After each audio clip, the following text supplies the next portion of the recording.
Good evening, sir. Dun, dun, dun. Tonight's video is a little different from usual. I'm going to be interviewing this handsome gentleman. With a British accent. What is your name, sir? I think people know my name.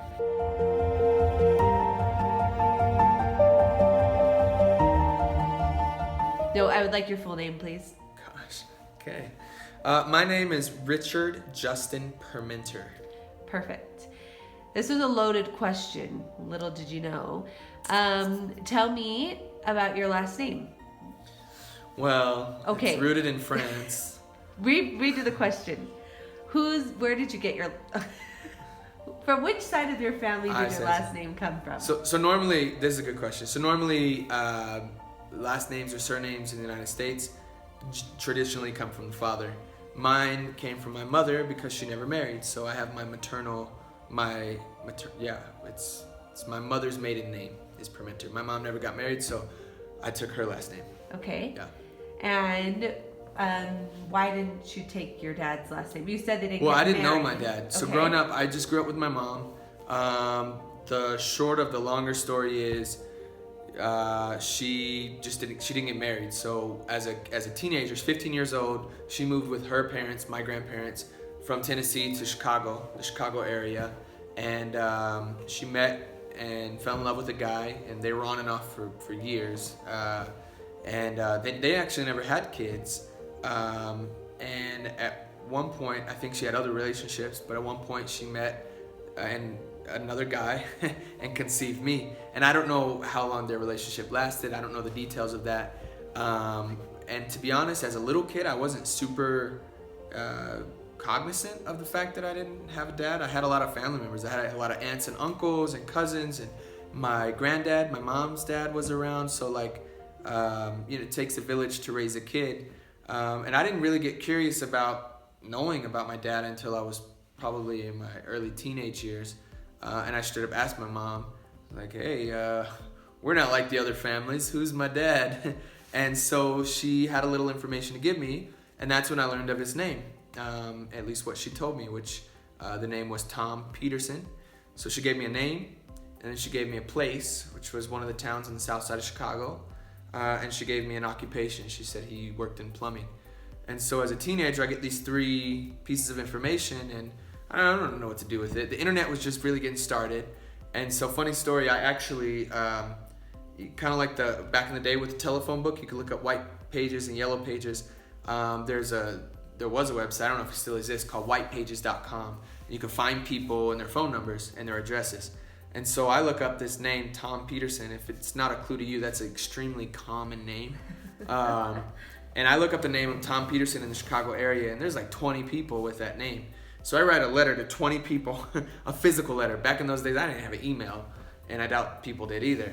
And so this was like the late 90s, early 2000s. And so I write this email, I didn't write an email. I wrote a letter, and I made photocopies of it at school in the library. I didn't tell anybody, I just started copying.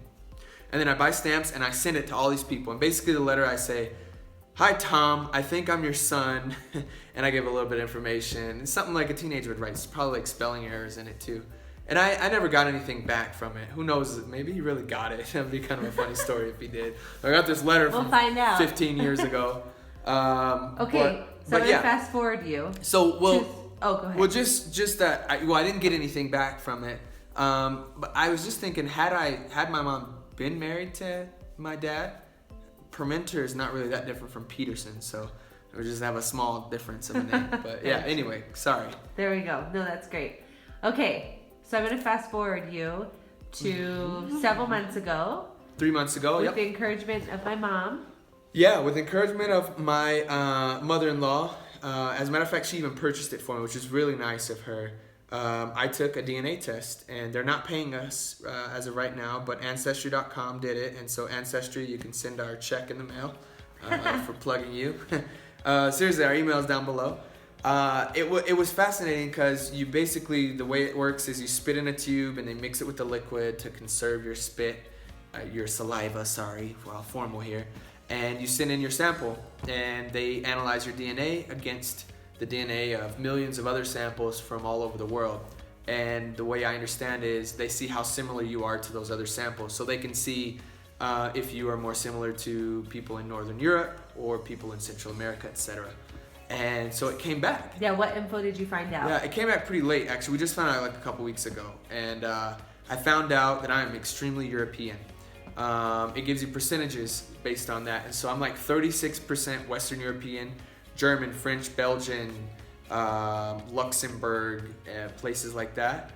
30% from Great Britain, and it named 3 places from Wales, Scotland, and England. So even though I have some red hair, I'm not Irish. And then 21% Italian and Greek. And then there were some small percentages from like Russia, and 3% from the Caucasus, which it mentioned Armenia, Iran, Iraq, Syria. But the surprising one was the Italian. I'm 21% Italian and Greek, which was cool because apart from it telling you these percentages, you can click and see your DNA matches. And that means that there are other people, contemporary like us, that have taken this DNA test, and it shows who they are and if they're related to you. So, well, it shows you who you're related to. That How you're related, correct? Exactly, and how you're related, most likely. And so I click on them. I'm pretty excited, like, who could be here? And first thing I do, obviously, is I'm like, oh, I wonder if my dad's on there. So I'm looking for Peterson. I don't see any Peterson names. So I was a little bit disappointed. But then I see my aunt on there, who I know personally. She's my mom's older sister. And I see my cousin. And so I know the DNA test works. And so I was like, okay, cool. I didn't even know they took the test. But they did. So then I clicked on people that I didn't recognize. And what you can see is how you're related to that person. Like it'll say like first cousin, third cousin, etc. And it also shows you who you have in common. So I clicked on somebody and it showed me people we had in common were my aunt and my cousin who I knew, which means that they must be related to me on my mom's side. And so I kept clicking on people until I found people that didn't have anybody in common with me that I knew, which could only mean that they're related to me on my dad's side, who I don't know. And so so that you can have a mechanism on there that you can kind of send them an email. And so I emailed some people, and somebody got back to me fairly quickly, and I sent sort of a similar email that I did to my letter 15 years ago, which was a name, a place, and what he did for a living. And I get this email back from this guy who says, I manage the account for my aunt KM, it just showed her initials, who's 94 years old. So this like elder lady with so much knowledge. And he's like, she helped me piece together this puzzle for you basically. I think I know who your dad is. And then he gives me my grandparents' names on my dad's side. He gives me my great-grandparents' names. And then the cool thing is he gives me my great-grandmother's name, which was Minnie Valchant, which he thinks was Valicenti because she immigrated in 1887 from Italy to Chicago and then comes down the line to my dad. And so I'm like, oh, this is gold. This is exactly what I needed. Wasn't even really expecting it, but it just... That was the first big piece of your puzzle. Yeah, huge piece of this puzzle. And so I'm like, okay, well, I gotta start Googling this stuff. Started Googling names, and I find this obituary. Unfortunately, my paternal grandfather, he passed away just recently, so just last year. But fortunately, it's published online. There was an online obituary there. And the obituary says the same names. It says his name, his wife's name, which is my grandmother, my grandparents' names. So it corroborates this email that I found from this guy on Ancestry.com with DNA connecting us all. And then in the obituary, it mentions my grandfather's kids' names, including my dad, Tom Peterson, and then his grandkids. So it turns out I have siblings that I didn't know about, which was a big surprise. And so that was a huge find. And so I send this obituary. I'm down here working on my vlog for Los Perms. By the way, if you're not subscribe to Los Perms, get them, suscríbete. And I send this obituary, email it to Mika. I'm like, check this out. She's upstairs with her sister. And so they start researching like library nerds, and they find out more info. Yeah, we went on social media, and that was difficult to find people. We weren't finding names. we honestly were getting close to just calling it a night and going to bed. Yeah, it was late. It was like midnight. When we found, honestly, I think obituaries are super, super helpful with a lot of family history related things. Yeah. So we actually went to the funeral homes page and they had a slideshow, a bunch of pictures. So we were researching a bunch, and then the big winner chicken dinner was there was a button to share the obituary on Facebook. Since it's electronic, yeah. Maybe somebody did this. So we went back to Facebook and Googled just the exact title of the obituary, and we found a share. And it happened to be shared by someone who had a caption that said, "My father, Tom Peterson, asked me to share this, thinking maybe some of you might know my grandpa on my Facebook." Which is crazy. I'm just learning that that's how they found out about this. That's nuts. That is crazy. It's Justin's sister. Yeah. So we were able to find her. One of 3 sisters, and I have a brother too. Well, and I always have my brother from my mom's side, which is I love him to death. But I didn't know about the siblings. Some other siblings. Yeah. And so that was a big thing, and then he was able to get in contact. And I would love to know about the contact in just a second.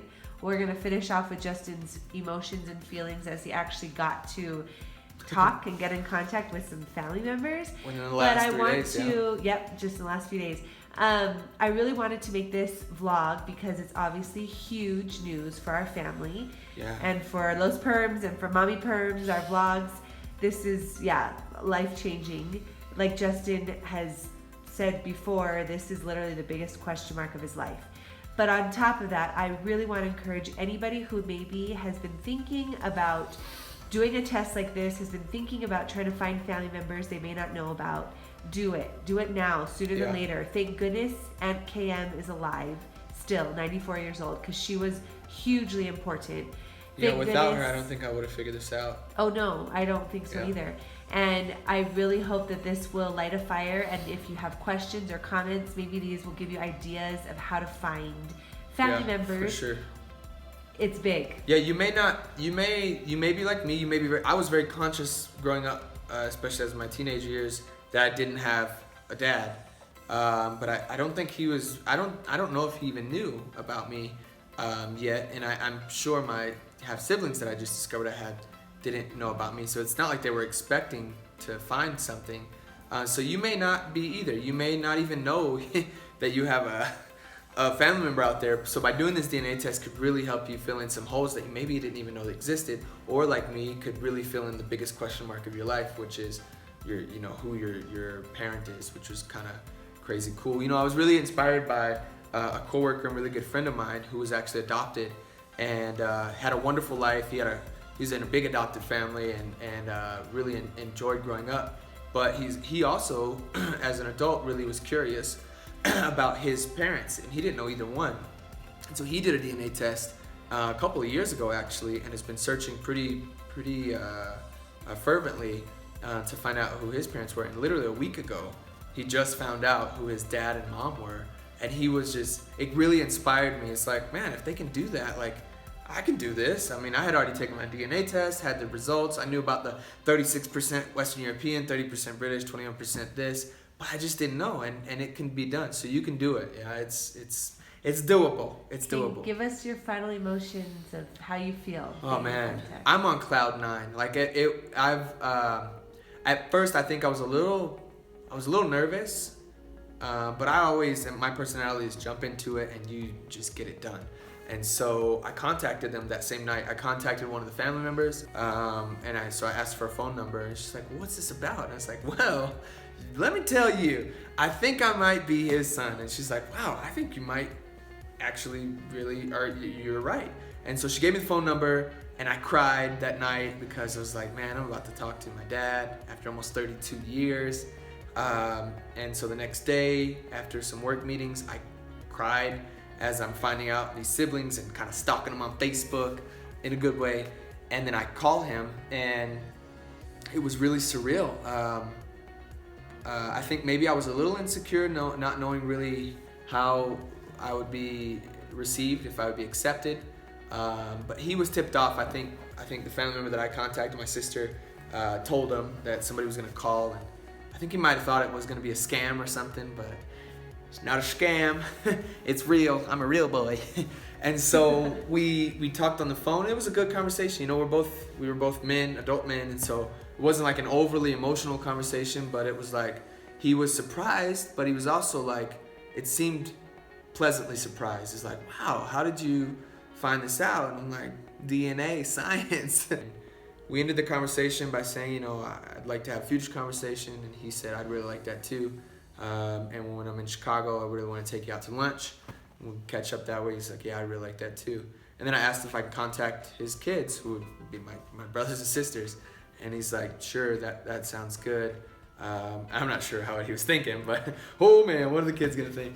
But it was cool, and so I hung up and I immediately contacted one of them and cried some more. And it's just been cool. It's been a really cool experience. I'm ecstatic. Ecstatic, is that the right word? Sure. My siblings, the ones that I've been able to talk to so far, are also very excited and caught off guard. None of us really know what to say, but it doesn't matter because we share blood. We share the same sangre. It's been cool. And the story is to be continued, and that's what's even more exciting. That's right. So if anybody out there wants to sponsor my trip to Chicago, let's do it. We'll continue it. We'll record it out. But you got to send me to Chicago, so let's do that. All right, thank you. Please comment below if you have any questions or if you need any help or ideas. We'd love to be a part of your journey. Yeah, do your family history. This has been really, really cool. Like, it's been awesome. subscribe, share, thumbs up. Toodles.